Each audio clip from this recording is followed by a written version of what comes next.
Okay, this one is going to be an easy one. This one's on the 10 Commandments. Now, when the government weighs in on the 10 Commandments and all of the internet's talking about it now because everyone's got an opinion on the 10 Commandments, including President Trump, which we're going to end on. This one's an easy video, though. I love me some 10 Commandments. I'm going to break it out for you. Try and keep it really simple, okay? Welcome to Doug in Exile. This is where the happy patriots are. At least one of the reasons why I'm smiling today is because you guys got me over 500,000 subscribers. That's amazing to me, okay? And I'm an outspoken Christian. I'm an outspoken believer in the Bible and the 10 Commandments. And many of you are not, and you support me still. I think that's actually good to come over and let's be Americans together, even though we can be divided on certain issues like that. I'm also the creator of a video game character called Earthworm Jim that was once a big deal. I'm the creator of a video game called The Neverhood. I created an animated series called Nickelodeon's Cat Scratch. I was the showrunner on VeggieTales for 4 years. I've written and drawn over 20 long-form comic books called graphic novels. I've sold my intellectual property to all over Hollywood, from Disney to Universal. And then I got canceled. I ain't selling nothing to nobody now with how big my mouth is and how vocal I've been on Twitter and YouTube. Put this channel back together, and you guys all came back in and started subscribing and watching. I'm a professional in that I live entirely on your views. And so thank you for watching. If you watch all the way to the end, then you're helping me put my kids through college and paying my rent. And I'm just a barely literate comic book artist on the tail end of his life and career. I hope I can entertain you. 4 videos a day. You subscribe, click like. Here we go. First, here's the announcement.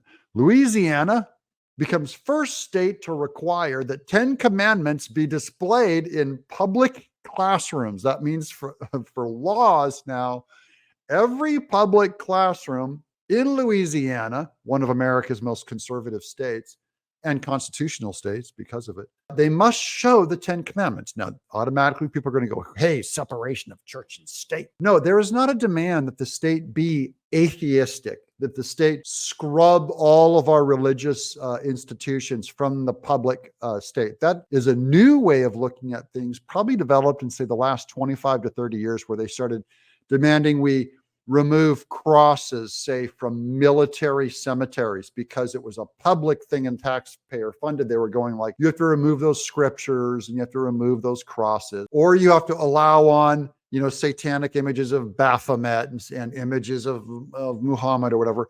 But in the Supreme Court, in our courts and over in our Capitol, we already have carved in marble Moses leaving the Israelites out of Egypt, Moses with the 2 tablets. We have images of, I believe, of Muhammad. But I can't imagine they had a carved image of him. But they had some kind of tribute to Islam, some kind of tribute to Christianity. This is part of our public normal, the Pledge of Allegiance, one nation under God. The idea that you ought to be, even specifically allow Christianity where appropriate. I think it's appropriate to put it in the public schools. Why? Christianity, the 10 Commandments are hugely influential on our government. If you remove, for instance, everyone here, hey, does anyone here disagree with the law that you cannot murder? Forget that it came from the 10 Commandments or came from God. Even if he didn't write it down in the Bible, it came from the mind of God. That is, it was wrong. Murder was wrong before we said it was wrong. We said it was wrong because it was already wrong, okay? And you can't find that from the rocks. You do not charge a lion with murder if he kills another lion. That's an animal killing an animal.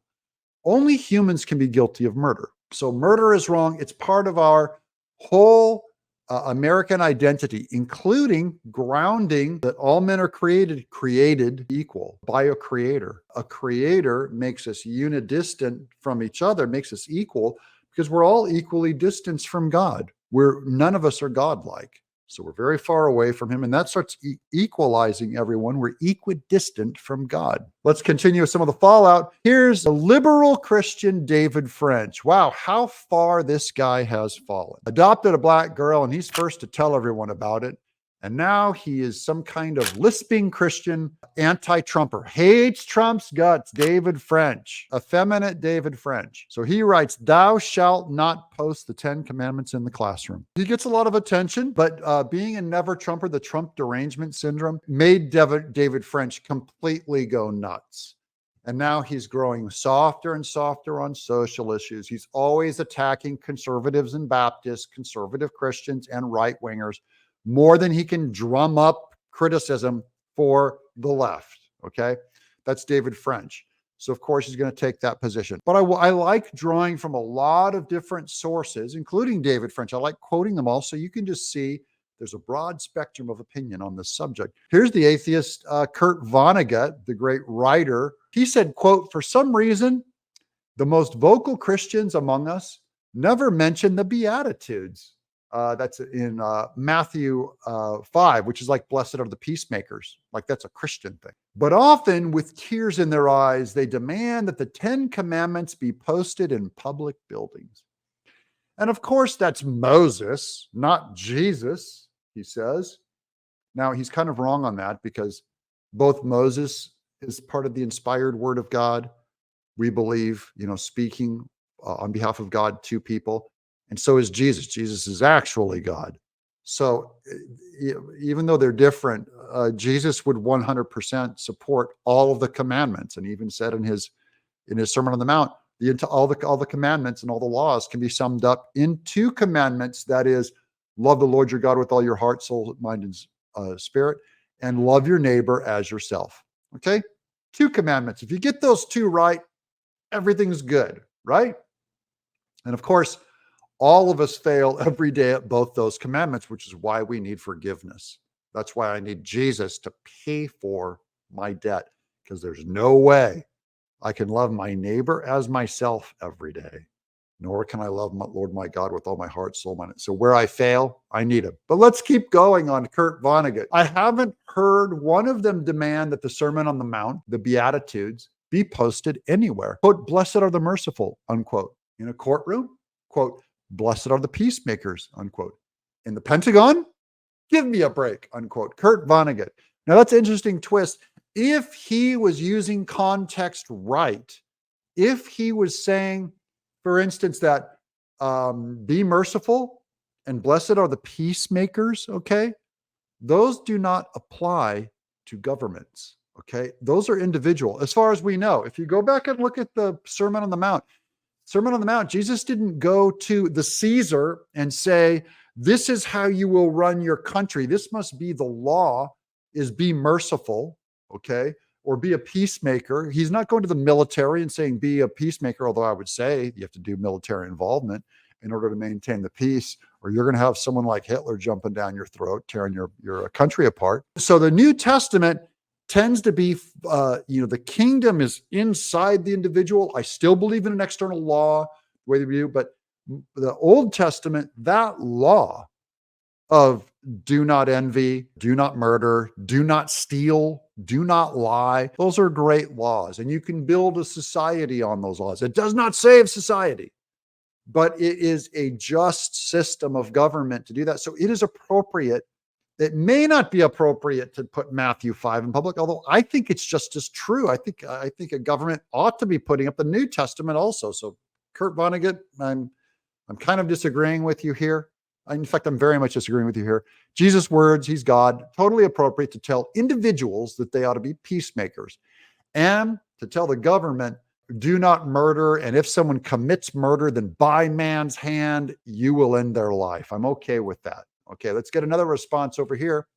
This is by Royce White, who is a professional basketball player and podcaster, who is suspect of the people not wanting the 10 commandments.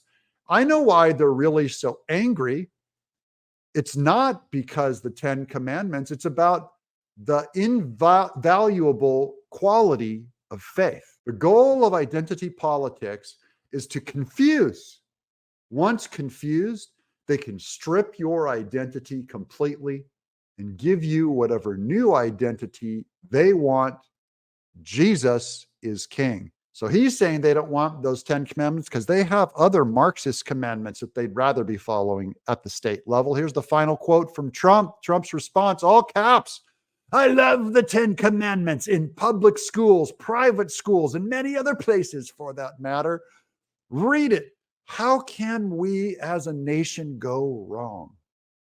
This may be, in fact, the first major step in the revival of religion, which is desperately needed in our country. Bring back TTC, the 10 Commandments, MAGA 2024. What do you guys think of that? Do we bring back the 10 Commandments in public schools? Let me know in the comments. I'm Doug in Exile.